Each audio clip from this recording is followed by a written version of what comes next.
Buenas noches y bienvenido un jueves más a Los Reporteros. Desde hace semanas se ha hablado y escrito mucho del viaje del presidente Obama a Andalucía y en menos de 48 horas será una realidad. Sevilla y Rota han sido los destinos elegidos, dos lugares en los que todo está preparado y donde las medidas de seguridad son evidentes. Se trata de la primera visita a España de un líder que pasará a la historia por muchos motivos. Vamos a recordar ahora los hitos más importantes de su mandato, que está a punto de terminar, y a conocer algunos detalles de su visita a nuestra tierra. La visita de la primera dama de Estados Unidos, Michelle, a Madrid fue el preludio de la que este fin de semana realizará su marido, el presidente Barack Obama, a nuestro país. Acabará así una anomalía histórica, el hecho de que en sus casi 8 años de mandato, el ocupante de la Casa Blanca no haya visitado a uno de los aliados europeos con los que más ha incrementado sus lazos económicos y de seguridad. Obama agota sus días en el despacho más famoso del mundo, lejos ya de las promesas y esperanzas que lograron convertirle en el primer presidente negro de Estados Unidos.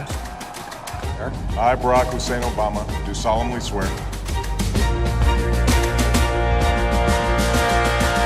Esas enormes expectativas que generó Obama, que debemos recordar que en sus mítines había gente que lloraba, que cuando sale elegido hay demostraciones en las calles porque piensa que se está abriendo una nueva etapa que va a dar lugar a un país diferente y mejor, y ha quedado ya muy poco de aquello. Es decir, incluso siendo el hombre más poderoso del mundo, como es el caso de los presidentes de Estados Unidos, pues también su mandato refleja las enormes limitaciones que tiene para llevar a cabo su voluntad, pues porque hay toda una serie de intereses creados, de pesos, de contrapesos, o incluso que hay problemas que son tan intratables que por mucha determinación que haya, pues hay muy poca capacidad de incidir en ello.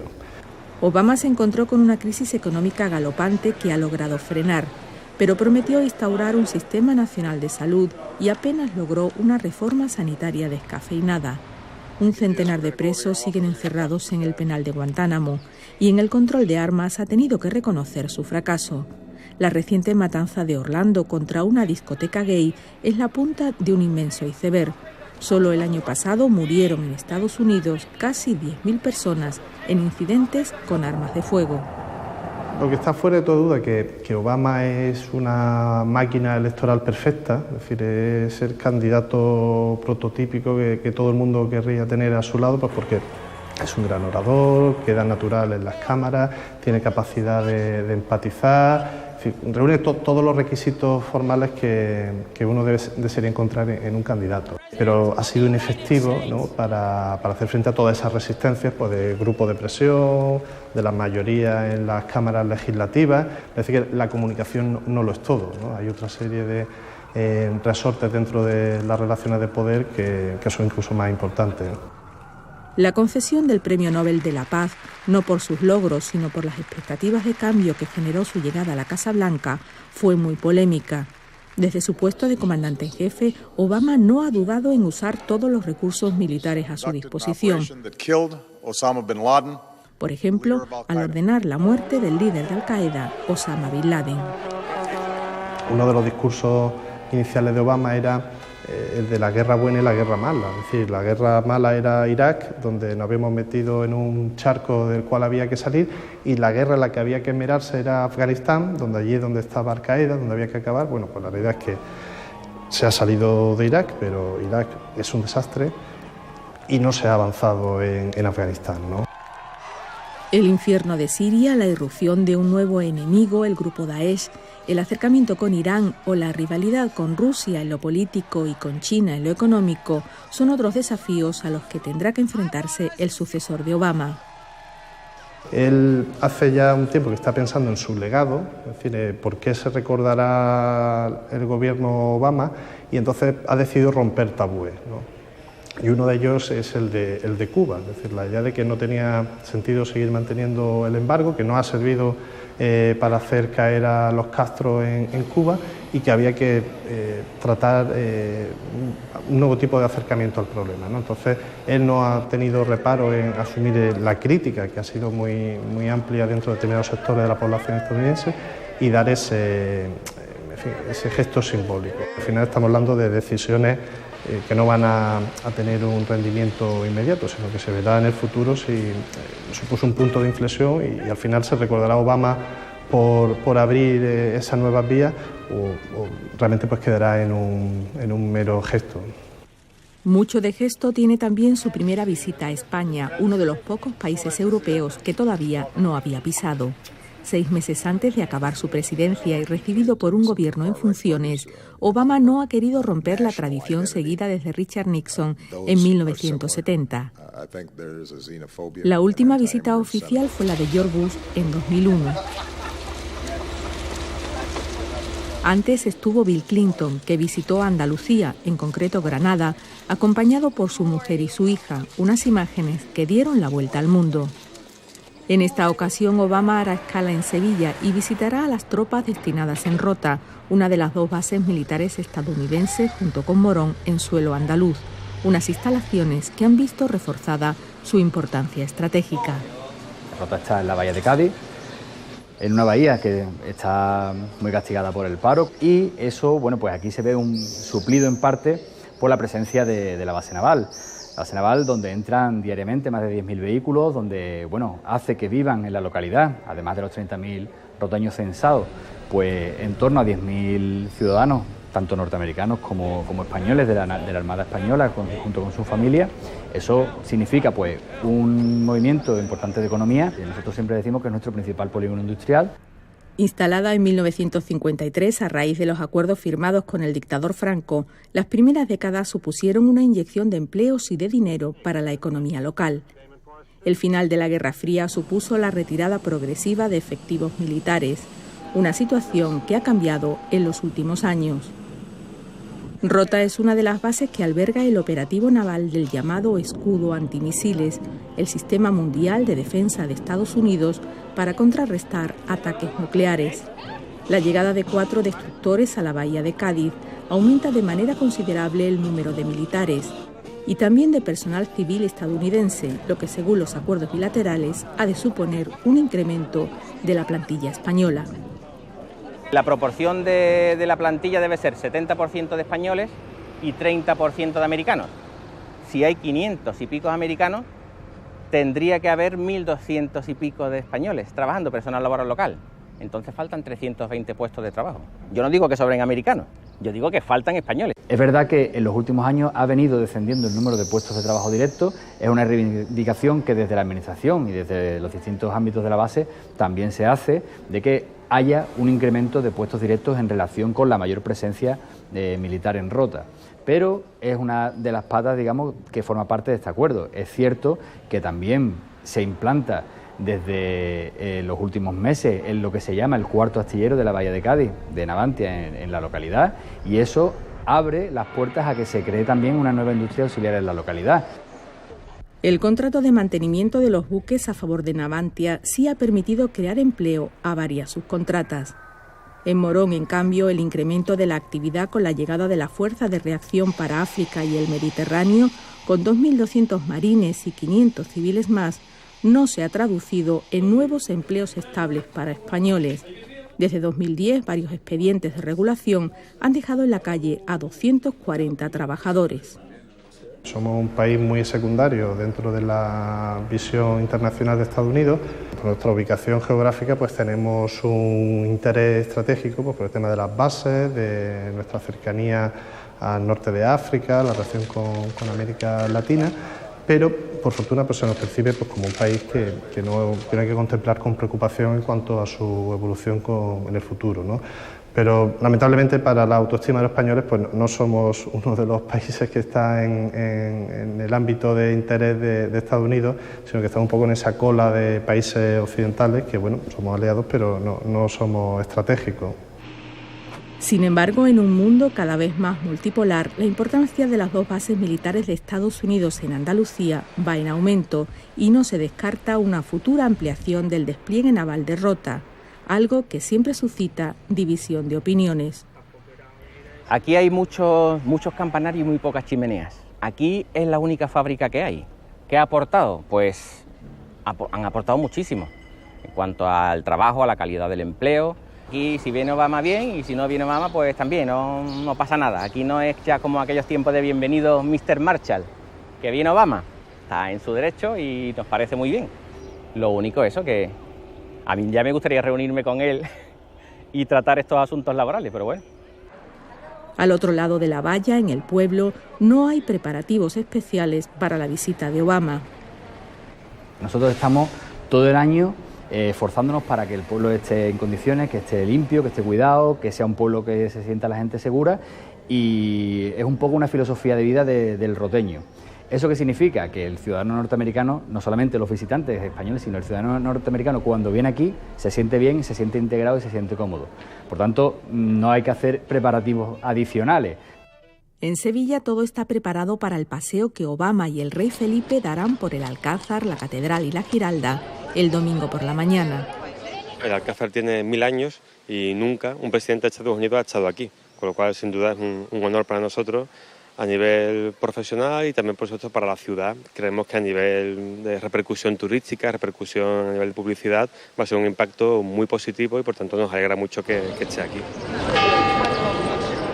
La expectación es grande, igual que las medidas de seguridad. Hoteles, bares y comercios también están listos. Se ha sabido además que Malia, la hija mayor, quizás pase un año en Andalucía para mejorar su español, un idioma que estudia desde pequeña. Happy birthday to you. La base de Rota en la provincia de Cádiz y la ciudad de Sevilla son los lugares de Andalucía que el presidente Obama ha elegido para iniciar su primera y única visita oficial a España y que por unas horas ocuparán las portadas del mundo entero.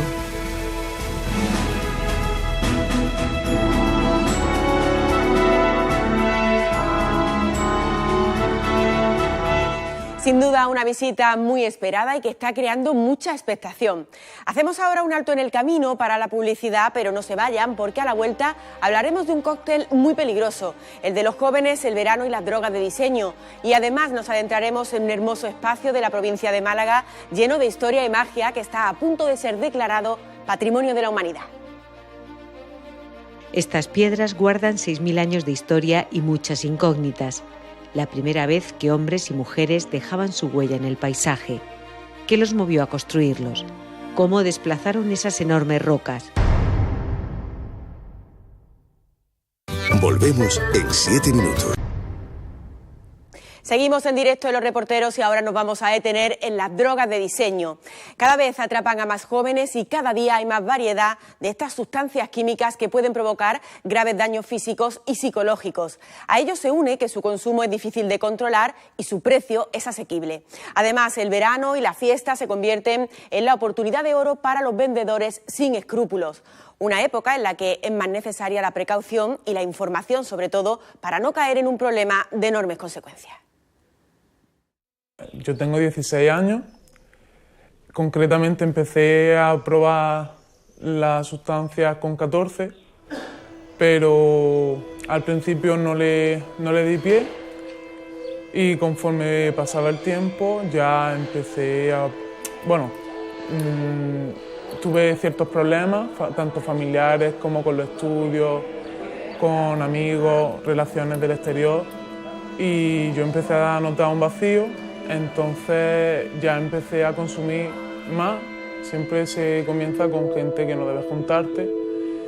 Y bueno, cuando uno se siente vacío o se siente mal y te dan a probar algo que tú nunca has probado y resulta que eso que tú pruebas te evade de todos los problemas que tienes, te hace sentir bien, pues ya te das cuenta de que dices, anda, pues necesito esto para seguir adelante. Desde hace un mes, esta joven, a la que llamaremos Ana para proteger su identidad, vive en una comunidad terapéutica andaluza financiada con recursos públicos. Aquí recibe tratamiento contra su adicción. El consumo de drogas en adolescentes y jóvenes, por su incidencia y gravedad, es considerado por Naciones Unidas como un problema social. La edad media en el inicio del consumo ha bajado en los últimos años y se sitúa en los 14.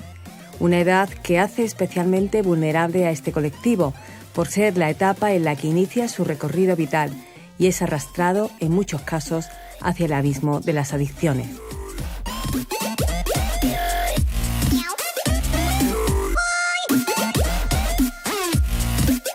La gente joven, cuando empieza a consumir, por lo que vemos aquí y demás, empieza pues consumiendo hachís, consumiendo alguna pastilla, alcohol, pero en la mayoría de los casos, o en muchos casos por lo menos, la persona va necesitando cada vez un efecto mayor, un efecto que no le proporciona la sustancia que está tomando en ese momento. Entonces a lo mejor el chaval pasa de fumar hachís a mezclarlo con alcohol. De mezclarlo con alcohol tampoco consigue el efecto que quiere y empieza a consumir, por ejemplo, cocaína. Tampoco consigue lo que quiere y sigue con revuelto, que es la mezcla de heroína y cocaína. Y ese es el fenómeno de escalada, va subiendo escalones, una escalera de sustancias y al final llega a ser una persona con un problema de politoxicomanía, un problema de adicción a distintas sustancias, porque de una droga se va pasando a otra buscando siempre más efectos. En muchas ocasiones este fenómeno denominado de escalada termina en el consumo de la denominada droga de diseño, unas sustancias psicoactivas que provocan un estado inicial de euforia. Son aquellas que denominábamos de diseño en la anterior década, las más conocidas como la ketamina, el LSD, etcétera, y con las nuevas que están apareciendo en este momento, sobre todo las conocidas como las Legal High o las Rachel Chemical. Son las más conocidas en este momento. Las Legal High fundamentalmente son ahora las más preocupantes. El problema que tienen es que son, digamos, sustancias que se fabrican en un laboratorio, sustancias que son legales porque al ser sustancias nuevas producidas por una reacción química no están, digamos, perseguidas ni para la persona que la consume ni para la persona que la vende y los efectos, pues evidentemente, al ser desconocidos son muy devastadores, sobre todo en un joven en esa época de madurez de la juventud. Es sobre todo un efecto euforizante, una sensación de plenitud, de poder ir con todo, felicidad, te hace relacionarte, te desinhibe, te puedes relacionar con los que están alrededor, se potencian esos efectos de felicidad, bienestar, etc. Lo que pasa es que cuando pasa el efecto es lo contrario, una especie como de depresión, para que no puede haber taquicardia, malestar, ansiedad, toda esa felicidad se convierte en tristeza una vez que ha pasado el efecto, hasta que a los días se elimina el medicamento por completo o la sustancia que sea y uno recupera su nivel emocional que suele tener, vamos. Se tiran al abismo, no se plantean que no. Ellos a lo mejor se le tiene más miedo a la heroína, a la cocaína, pero a las pastillas se entiende que es una forma de divertimento. No se entiende tanto como una droga, sino una forma de pasártelo bien, una manera de aumentar la diversión. Y es droga y además con secuelas, como he dicho antes, muy graves. Pero la gente joven lo ve más como una forma de divertimento, sin ver la cara negativa, que por supuesto es muchísima. Hay drogas que te suben el estado de ánimo, otras que te lo bajan, otras que la seguridad en uno mismo también te la cambia. Por ejemplo, yo conozco mucha gente que son incapaces de hablar con otras personas y al consumir, pues ya te digo que tienen mucha facilidad a la hora de hablar y cambian la personalidad por completo. Yo me he vuelto mucho más agresiva, problemas de impulsividad, trastornos de alimentación. También llega a un punto que la misma droga te hace que tú te separes de tu gente nada más que por el hecho de consumir. Yo empecé consumiendo con un gran número de gente y ya acabé consumiendo yo sola en un parque o en mi casa incluso cuando mis padres no estaban. Las denominadas drogas de diseño están asociadas a la fiesta, a la diversión, a vivir a tope. Se asocia a fiestas, discotecas, música, a todo este tipo de comportamiento, a pertenencia al grupo. Los jóvenes tienen mucha necesidad de pertenencia al grupo y muchas veces pertenecer al grupo significa consumir este tipo de sustancias. Este tipo de drogas, sobre todo en un ambiente de discoteca, pero últimamente se está viendo que se está como banalizando, es decir, antes era la ruta del bacalao, esta sí, pastillas durante todo el fin de semana, pero ahora también en fiestas, en cualquier celebración, se están banalizando, también se están consumiendo en reuniones con amigos, pero sobre todo dentro de grupos de jóvenes, porque se asocia con eso, salir por la noche o estar con tus amigos y consumir este tipo de drogas. Con las discotecas pues para estar con ciertas personas, la música, el ambiente también hace que consumamos un determinado tipo de droga, porque claro, no todas las drogas afectan del mismo modo. Pero las secuelas físicas y sobre todo psíquicas que provocan el consumo de este tipo de drogas han desatado las alarmas entre la comunidad terapéutica. Muchas veces las causas más peligrosas que provocan es sobre todo el golpe de calor y el infarto de miocardio, cuando se toman en cantidades poco controlables, porque muchas de ellas incluso se pueden disolver en un líquido y es muy difícil la disolución en el líquido, que no en una tableta, comprobar y saber la cantidad que se ha ingerido en el organismo humano. Físico, sobre todo a nivel hepático, renal, y por ejemplo esto es un golpe de calor. Hace que la sensación de sed sea mayor, se pierde más agua y puede dar también otro problema grave que puede ser, que es casi mortal, que es la hipertermia maligna, que a nivel cerebral nosotros tenemos un regulador que nos controla la temperatura corporal. Esto puede afectar a este regulador y hace que nuestra temperatura suba, porque no tiene conciencia de ello y morirnos de eso, como si fuese un golpe de calor, pero se llama hipertermia maligna. Y podemos llegar como a tener 42 grados, 41 grados y no tenemos un tratamiento de soporte. No es como una fiebre por una infección, que con antibióticos podemos ir quitando la causa. Son drogas gravísimas en el sentido de que producen una secuela psicológica importantísima. Son drogas que el sistema nervioso prácticamente lo destruye. Son drogas que hacen que la gente joven puedan tener problemas de alucinación, de psicosis, de delirio y que puedan llegar a comportamientos como intentos de suicidio en un momento dado por sentir que alguien lo persigue o que alguien lo va a matar. Pueden agredir a otras personas pensando que esa persona viene hacia él o hacia ella para pegarle cuando realmente no es así. Esta droga distorsiona la realidad, la percepción de la realidad la distorsiona y muchas veces la persona actúa en base a esta distorsión y puede traerle secuelas muy negativas, hasta la muerte, vamos. Las consecuencias que tiene son, yo por ejemplo sufro de insomnio, sufro una distorsión de la realidad totalmente diferente a las cosas como son realmente. También hay efectos mortales o daños colaterales, digamos, mortales, que pueden ser conducidos a los efectos de estas drogas, que pueden llevar a accidentes de tráfico. Y las conductas de riesgo son, por ejemplo, las relaciones sexuales sin protección, porque aumenta el contagio de infecciones de transmisión sexual o los embarazos no deseados. Estás como contento, estás feliz, una sensación de que no pasa nada, entonces te lleva a tomar medidas de más riesgo. A la preocupación por el consumo de estas drogas se suma el repunte de la heroína, una sustancia que hizo estragos en los años 80. Las recientes incautaciones de alijos de heroína hacen temer que esté introduciéndose de forma masiva y a un precio más barato. Sí es cierto que en los últimos 2 años hemos vivido un pequeño incremento, que han sido aproximadamente no llega ni a 200 casos, sobre unos 3.000 casos que teníamos en el año 2014, pero estos datos hay que verlo, como decía, con precaución y durante bastante tiempo. Es decir, hay que ver cómo se va desarrollando la tendencia. Puede ocurrir también el que el precio de la heroína ha bajado, desde hace un tiempo a esta parte ha venido bajando, y también hay más controles en lo que es la prescripción de determinados fármacos que imitan lo que es el efecto de la heroína, como pueden ser los analgésicos, los agonistas opiáceos. Y es verdad que hay un repunte de consumos de heroína porque es más barata y porque se está vistiendo de otro tipo de sustancias que llega a ambientes más convencionales y no a ambientes tan marginales como los que llegaba antes. Aquí en comunidad concretamente no se ve todavía ese repunte. Eso llegará aquí dentro de unos años. Aquí ahora mismo tenemos cocaína y alcohol, que es lo que había hace unos años, pues es lo que tenemos ahora mismo en comunidad. Y la heroína llegará también en su momento. Ana se recupera de su adicción en un centro terapéutico dependiente de la Administración. El tercer Plan Andaluz de Drogas, que estará en vigor durante los próximos 5 años, centra su atención especialmente en los jóvenes y en las nuevas adicciones. Ana mira hacia atrás, hacia su pasado reciente, con la determinación de no volver a caer y de recuperar su vida en el momento en que la dejó estancada por la droga. Ahora se siente fuerte.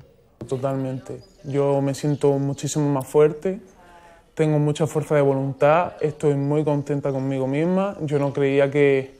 Yo pensaba que no, que ya donde me había metido no podía salir. Ya ahora que estoy mejor, quiero empezar un bachiller, ya te lo comentaba antes, quiero empezar bachiller, acabar mi bachiller, estudiar una carrera y con suerte trabajar de eso.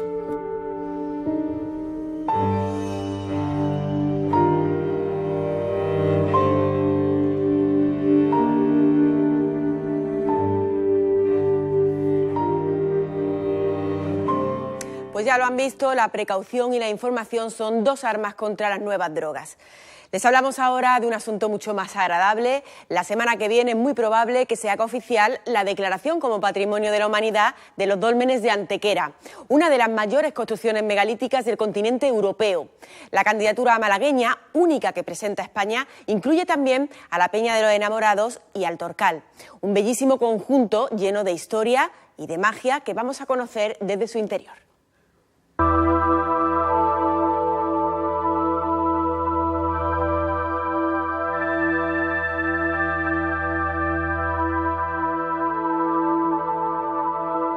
Estas piedras guardan 6.000 años de historia y muchas incógnitas.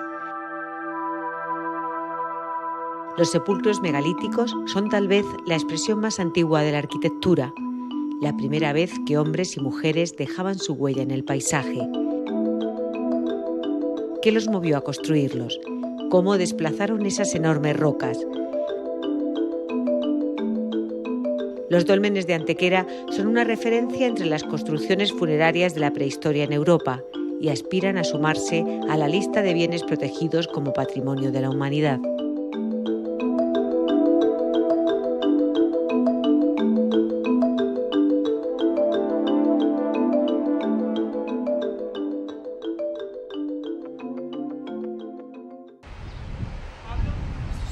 Buenos días a todos y a todas y bienvenidos al conjunto arqueológico de los dólmenes de Antequera. Bueno, pues como explicábamos, a través de los materiales que aquí podéis ver en esta mesa, podemos ver un poco cómo fue la evolución de la prehistoria. Ángel es uno de los guías del conjunto arqueológico. Con este grupo de estudiantes hace un pequeño viaje en el tiempo hasta el Neolítico. ¿Quiénes fueron los constructores de los dólmenes? Porque siempre que hablamos del hombre y de la mujer de la prehistoria, y rápidamente pensamos en una persona muy peluda, que viste con pieles, que caza animales y que vive en cuevas. Pero lo primero que tenemos que tener en cuenta es que la prehistoria es un periodo grandísimo. Las comunidades que vivían en esta fértil vega de Antequera ya habían dejado de ser nómadas, cultivaban la tierra y cuidaban el ganado. El tener la alimentación asegurada mediante la agricultura y la ganadería es lo que le va a hacer a este tipo de comunidades pensar en otro tipo de cosas. Por ejemplo, ¿qué ocurre después de la muerte? A finales del Neolítico van a construir los dólmenes, que son tumbas funerarias, lugares de enterramiento principalmente.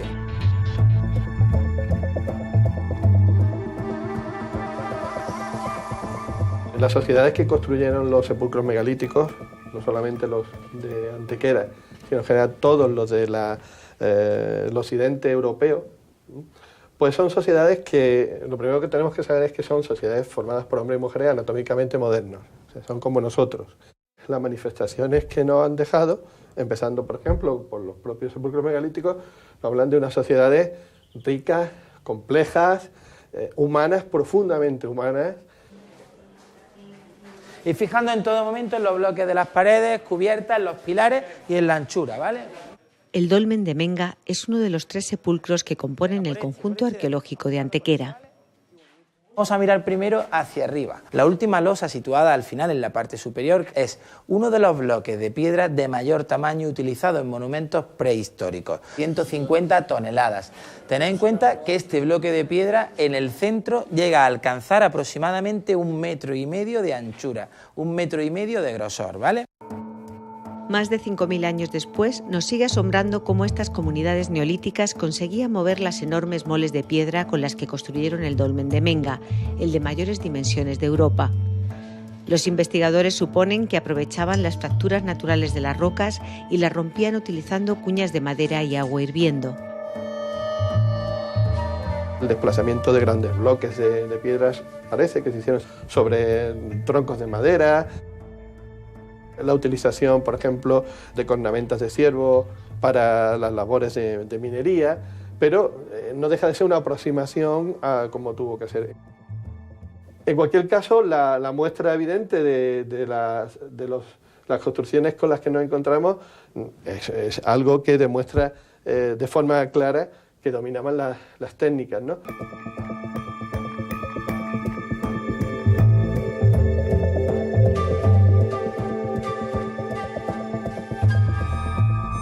Una tras otra iban encajando las piedras en una zanja que era la línea de cimentación. Para colocar las losas del techo rellenaban con tierra al interior. Al retirar después esa tierra, la cubierta descendía hasta descansar sobre las paredes de la cámara. Finalmente, cubrían toda la construcción formando un pequeño túmulo.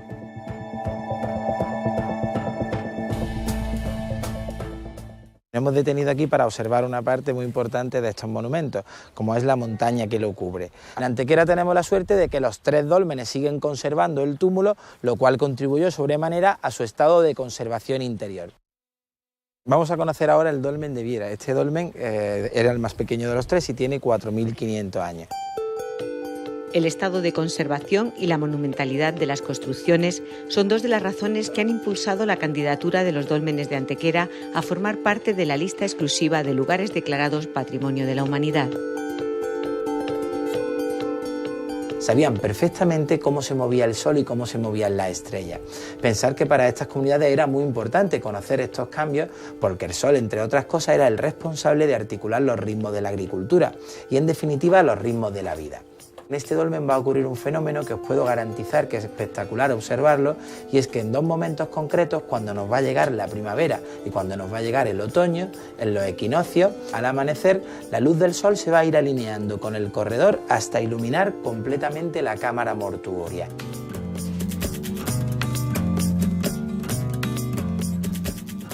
En Antequera, de 3 monumentos megalíticos, monumentales los 3, solo uno es canónico, solo uno tiene la orientación canónica, dirige su mirada hacia la salida del sol en el equinoccio de otoño, que es el caso de Viera. Los otros 2 tienen orientaciones terrestres. Esos 3 elementos fueron descubiertos, fueron analizados por el catedrático de Historia de la Ciencia, Michael Hoskin, que fue el que dio las bases, realmente la base importante para esa declaración de Patrimonio Mundial. A partir de ahí se ha hecho mucha investigación sobre los dólmenes. El centro solar del conjunto arqueológico lleva el nombre de este investigador británico, que estudió la orientación de 3.000 sepulcros neolíticos de todo el mundo y comprobó que el 99,9% tienen orientación hacia el sol. En el caso concreto de Menga, no seguiría los mismos patrones que todos los dólmenes que se construirían. Es excepcional.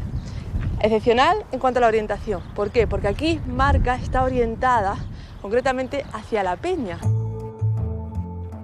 La Peña de los Enamorados. Su forma recuerda un rostro humano que mira hacia el cielo. Esta montaña, en mitad de la vega antequerana, ejerce hoy la misma fascinación que debió producir hace 6.000 años.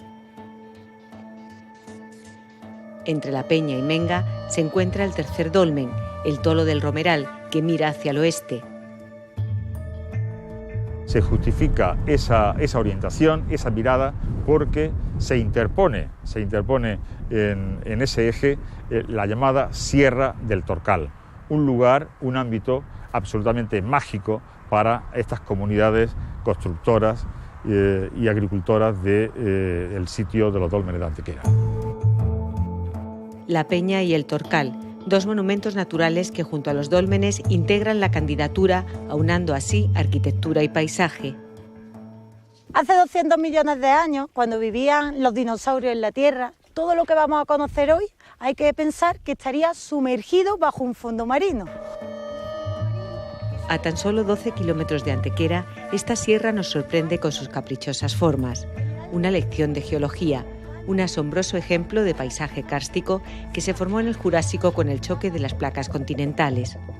Europa y Asia empiezan a empujar por aquí, África por aquí, y en vez de dar lugar a una montaña que termina en pico y que los sedimentos quedan volcados, dio lugar a una montaña en que la parte de arriba sería totalmente plana como una mesa, y estas capas de estratos de sedimentos, si miramos un poco hacia allá, han quedado totalmente en horizontal. Esa es la peculiaridad de nuestra montaña. Bajo este paisaje casi irreal se ocultan miles de simas y cuevas originadas por la erosión de las rocas calizas. Una de ellas es la Cueva del Toro, datada por los investigadores en los inicios del Neolítico. La provincia de Málaga se caracteriza por tener un patrimonio prehistórico muy importante. En la zona de Antequera eran famosos sus dólmenes, pero había un elemento que no estaba bien reconocido, que era quién eran sus ancestros. Las excavaciones han aportado que la población neolítica que habita en la zona del Torcal y en concreto en la Cueva del Toro, en primer lugar era una población pastora. En segundo lugar, que tiene una economía ganadera, agrícola y artesana. Los pobladores de esta cueva fueron los antepasados de las comunidades que construyeron los dólmenes. Aquí se han encontrado piezas tan importantes como la Venus del Torcal. Los hallazgos de este yacimiento formarán parte del futuro Museo de Prehistoria de Antequera. Es una figura que presenta una esquematización de lo que es el sexo femenino, con una parte central donde viene muy bien marcada lo que es una vulva y las dos partes del cuerpo donde se define el paisaje característico de lo que es la Sierra del Torcal, las famosas torcas, el famoso tornillo, de tal manera que la interpretamos como una abstracción muy importante de lo que es el ser humano con su medio. Estamos en el tercer de los 3 monumentos que componen el conjunto arqueológico Dólmenes de Antequera. Este se llama El Romeral y difiere bastante de lo que habéis visto hasta ahora, de Menga y de Viera. Como veis, ahora ya llegamos a la Gran Cámara. ¿Qué diferencias veis con respecto a los otros dos? Las piedras y las formas como son. La forma de cúpula. Eso es una de las grandes diferencias y una de las grandes características de este conjunto antequerano, que de los 3 dólmenes que tenemos, los 3 son completamente diferentes. El Romeral fue descubierto en 1904, gracias a la labor y al trabajo de los hermanos Viera. Una calle de Antequera recuerda a estos vecinos de la ciudad. A principios del siglo XX descubrieron 2 de los dólmenes, por eso uno de ellos también lleva su nombre. ¿Tú qué te acuerdas de tu abuelo? De mi abuelo, lo poquillo que sabemos de ellos, que se vinieron de Sevilla, dos hermanas. Ellos se vinieron de Sevilla, dos hermanas vinieron a Antequera. ¿Quién los contrató aquí en Antequera para trabajar? ¿El ayuntamiento? El ayuntamiento, yo creo que el ayuntamiento contrató al tío Pepe. José Viera era el jardinero municipal y encargado del cuidado del dolmen de Menga. Su intuición y las leyendas que contaban los más mayores del lugar sobre la existencia de otras cuevas le llevó junto a su hermano a excavar los cerros cercanos. A pesar de la importancia del hallazgo, el patrimonio barroco de la ciudad de Antequera ha mantenido los dólmenes relegados a un segundo plano. La relación de Antequera con los dólmenes ha sido algo compleja. Realmente, durante mucho tiempo, la ciudad ha vivido a espaldas de los dólmenes. La propuesta de inscripción en la lista de Patrimonio Mundial y la buena campaña que se ha hecho para adquirir, para tener esos apoyos, que ha conseguido que toda Antequera se vuelque. La candidatura ya ha tenido sus primeros efectos. En 2015 el conjunto monumental batió su récord anual y superó las 100.000 visitas. Como ciudad es un éxito. El hecho de ser el primer bien declarado Patrimonio de la Humanidad en la provincia de Málaga, bueno, pues ya es un empujón porque va a suponer un incremento notable de visitantes, lo cual pues va a generar, pues esperamos, muchísimos más puestos de trabajo a nivel empresarial, que vamos a tener que mejorar la calidad y la oferta de servicios que vamos a ofrecerle a todos estos visitantes. Hablando con los arqueólogos de la ciudad y gracias a los descubrimientos que se encontraron en la Cueva del Toro, hemos decidido hacer un menú de la época del Neolítico. Uno de los platos que proponemos es una crema de bellota. Los dibujos con los que presentamos los platos, pues es también la serigrafía que no hemos encontrado en la cueva. Los dólmenes y Antequera ya se miran cara a cara, se reconocen, se conocen y esa es la mejor forma de protección del patrimonio, que la ciudadanía se vincule a él. No hay mejor forma de proteger el patrimonio que la gente sienta que es parte de su historia y de quiénes son. Antequera y sus dólmenes, la Peña y el Torcal, lugares de memoria donde reencontrarnos con los hombres y mujeres que poblaban esta vega andaluza hace ya miles de años, aquellos arquitectos que pusieron los primeros pilares de nuestra civilización.